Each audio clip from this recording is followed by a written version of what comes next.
selamat pagi warganet semua. Ketemu dengan saya lagi, Dr. Caroline Tirtajasa, SPOGK.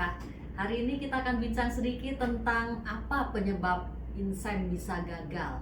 Ya, seperti yang kita ketahui, angka keberhasilan prosedur inseminasi itu sangat kecil sebetulnya, 10-15% saja. Itu rata angka internasional. Ya, jadi ibaratnya kalau dari 100 orang yang diinseminasi yang berhasil hamil biasanya hanya 10 orang saja. Jadi 10-15% lah kira-kira. Ya. Nah, sekarang kita lihat satu persatu. Sebetulnya penyebab inseminasi gagal itu multifaktorial, banyak penyebab yang bisa terjadi. Ya, karena inseminasi ini sebetulnya mengandalkan pembuahan alami.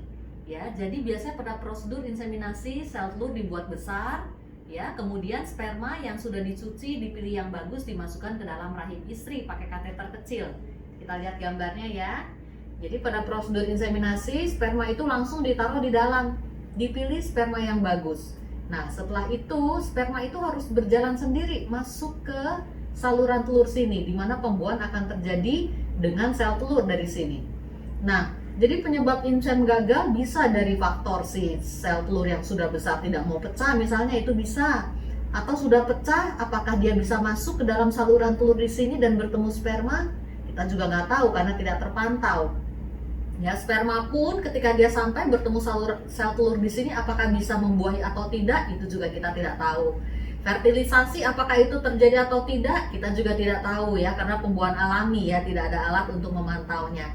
Kemudian jika sudah terjadi embrio di sini, apakah bisa berjalan masuk lagi ke dalam di sini dan tertanam atau yang kita sebut implantasi? Itu juga kita tidak tahu ya. Jadi kadang-kadang kita cuma tahu hasil akhir ya, hamil atau tidak ya. Ya, inseminasi kalau berdasarkan textbook bisa kita ulang sampai 6 kali biasanya ya. Tapi biasanya di sini saya batasi 3 kali aja gagal, pikir-pikir naik program yang lebih tinggi angka keberhasilannya, yaitu bayi tabung ya. Kalau bayi tabung angka keberhasilan bisa sekitar 30-50%, tergantung dari faktor usia juga.